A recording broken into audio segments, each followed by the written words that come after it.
Hello tutors and institute.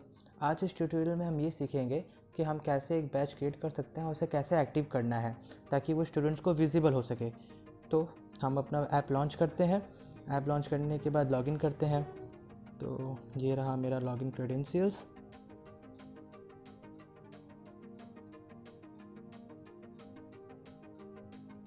Login करने के बाद हमारे सामने हमारा डैशबोर्ड आएगा। डैशबोर्ड में थोड़ा सा स्क्रॉल करने के बाद आपको दिखेगा माई कोचिंग का ये पैनल।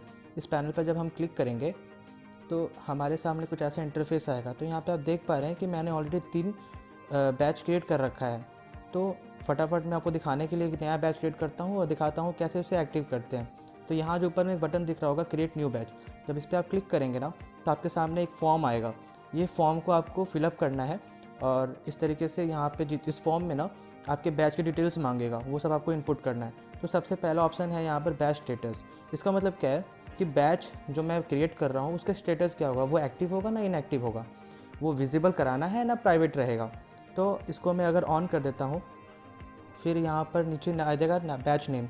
तो बैच नेम लाइक मेरा खुद का दिया हुआ कोई भी नेम होगा जिससे मैं रिकॉग्नाइज़ कर सकूँ कि ये पर्टिकुलर बैच मैंने किस लिए क्रिएट किया था।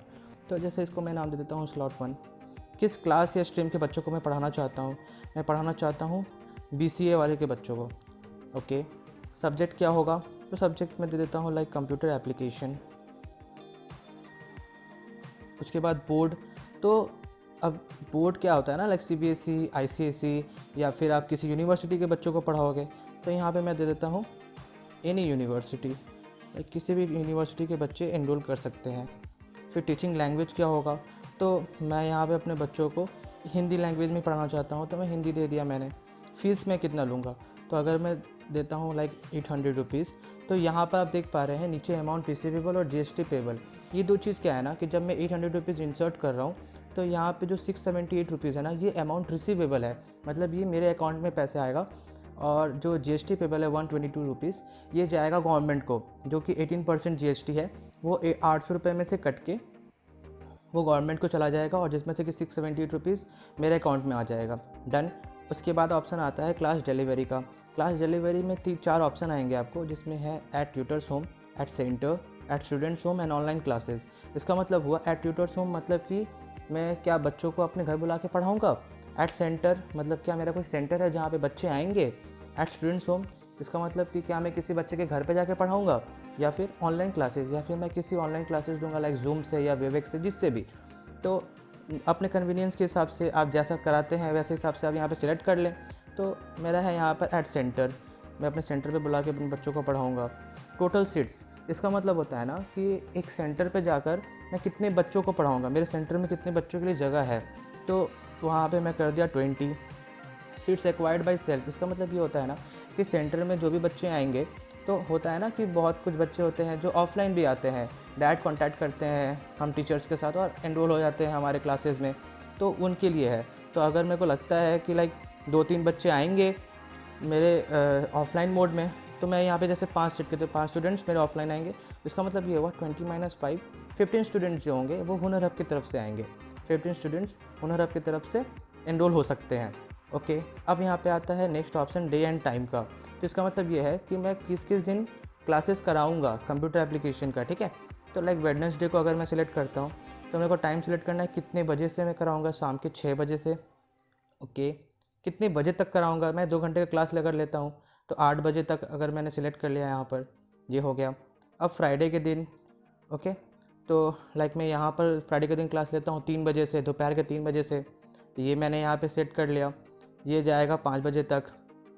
तो इस तरीके से आप मल्टीपल डेज सिलेक्ट कर सकते हैं, या चाहे तो अगर आप वीक में 7 डेज़ पढ़ाते हैं तो 7 डेज़ को भी सिलेक्ट कर सकते हैं। ये सब आपको मैनुअली फिलअप कर लेना है।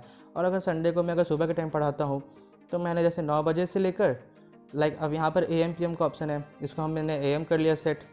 तो सुबह 9 बजे से लेकर मैं 10:30 बजे तक क्लास लेता हूँ। तो ये मैंने यहाँ पर सेट कर लिया, अपना डे एंड टाइम सब सेट कर लिया मैंने, सब डिटेल्स अपने सेट कर लिया। आप एक बार चेक कर लेंगे इस तरीके से और क्रिएट बैच पे क्लिक करेंगे। क्रिएट बैच पे क्लिक करने के बाद ये डिटेल्स आपका सबमिट हो जाएगा और यहाँ पे पॉपअप आएगा बैच क्रिएटेड सक्सेसफुली। इसको ओके करने के बाद हम देख पाएंगे कि मेरा यहाँ पर बैच क्रिएट हो गया स्लॉट 1 से। यहाँ तक देख पा रहे हैं board any university, class BCA medium Hindi, seats available 15। जैसे मैंने आपको बताया था कि 20 सीट्स अगर मेरे टोटल हैं, जिसमें से कि 5 सीट्स मैंने अपने लिए रिज़र्व कर रखा है, तो 15 स्टूडेंट्स हुनर हब के थ्रू एनरोल हो जाएंगे। तो ये यहाँ पे स्टेटस शो कर रहा है। अगर आपको फर्दर एडिट करना है या डिलीट करना है, लाइक अगर मैं इस स्लॉट को डिलीट करना चाहता हूँ तो मैं डिलीट पे दबाऊँगा। अगर मैं डिलीट करना चाहता हूँ तो बैच इज़ डिलीटेड सक्सेसफुली, तो ये पेज रिफ्रेश हो जाएगा और यहाँ पे देखिए जो मेरा स्लॉट 1 था जो मैंने अभी क्रिएट किया था वो यहाँ पे अभी भी शो कर रहा है। फर्दर एडिट करने के लिए मैं इस पर क्लिक करूँगा, आप देख पाएंगे बैच स्टेटस ऑन है, बैच नेम और ये सब डिटेल्स हो गया है अब डिसेबल्ड। लाइक इसको मैं चेंजेस नहीं कर सकता हूँ क्योंकि ये एक बार डिटेल जब आपने इंटर कर दिया है ना, तो आप ये फिर चेंजेबल नहीं है क्योंकि ये स्टूडेंट्स के लिए फिर फिक्स हो जाएगा। तो यहाँ से आप डेट टाइम को भले आप सिलेक्ट कर सकते हैं, चेंजेस कर सकते हैं, मॉडिफिकेशन कर सकते हैं, टोटल सीट्स में मॉडिफिकेशन कर सकते हैं, बट ये class, subject, board, teaching language, fees वगैरह में आप कोई मॉडिफिकेशन नहीं कर सकते। ये करने के बाद अगर कुछ मॉडिफिकेशन करते हैं तो आपको simply batch update batch details पे क्लिक करना है और इसी तरीके से पॉपअप शो करेगा और हमारा बैच डिटेल्स अपडेट हो जाएगा। सो थैंक यू ये वीडियो देखने के लिए, और मैंने आज आपको दिखा दिया है कि कैसे बैच क्रिएट करते हैं और उसे कैसे एक्टिव करते हैं। एक्टिव करने के बाद वो स्टूडेंट्स को विजिबल हो जाएगा और वे स्टूडेंट्स आपको एनरोल करना शुरू कर सकते हैं। Thank you. नेक्स्ट वीडियो में फिर हम कुछ और टॉपिक के साथ आएंगे।